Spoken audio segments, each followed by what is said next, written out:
Hi and a huge welcome to Steve's Kitchen. Today I want to share with you my Garam Masala recipe. Now garam means hot, but it's not really a hot masala. It's more of those sort of pungent and sweet spices.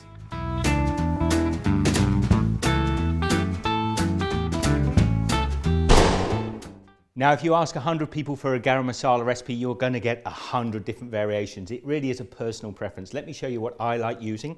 I've got 3 black cardamoms, a wonderful smoky flavour from them. I've got 2 teaspoons of coriander seeds. I've got a nutmeg here.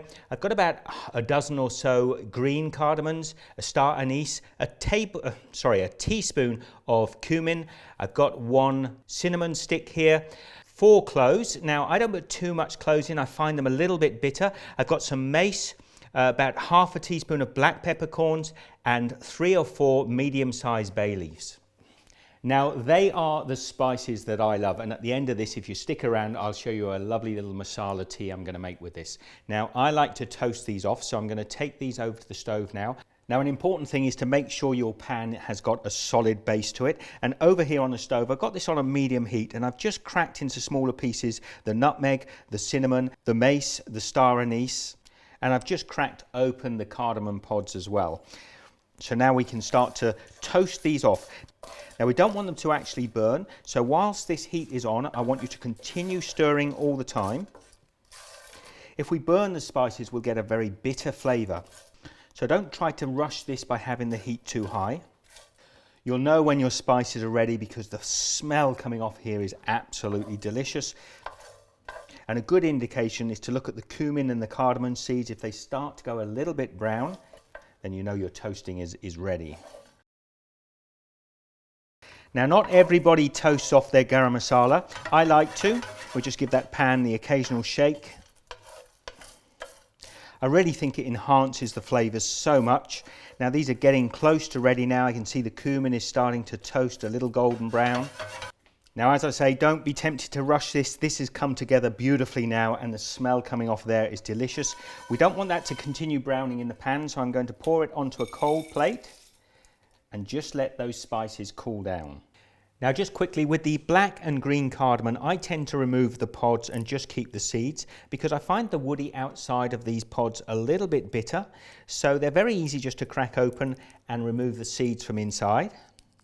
And that's the flavour that we want, actually. Now, you could easily double this quantity of spices or triple it even, but I like to make garam masala up as I need it because it only lasts about a month and it is really delicious when it's fresh. Now, we're just going to pop these spices into our grinder. And then we want to pop them on the grinder and blitz this down until it's a fine powder. And there you have it. It only takes about 30 seconds to a minute.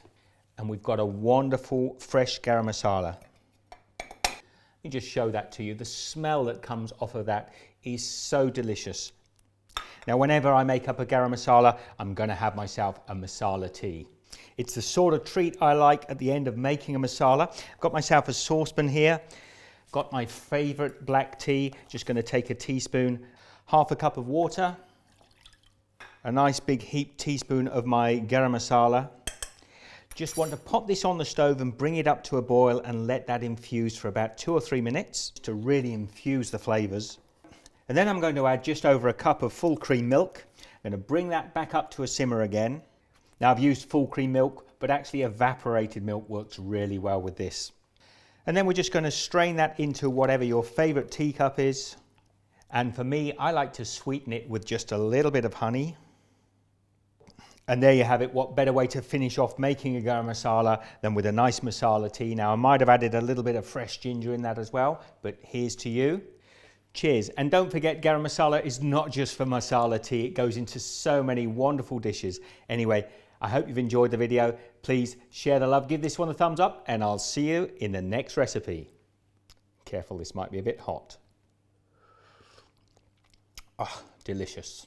Now, if you have any opinions on my garam masala, I'm happy to hear them. And if you have other suggestions, please pop them down in the comments below. I'll leave a couple of links here to some other recipes. As always, I love to hear from you. Be good. I'll see you in the next video.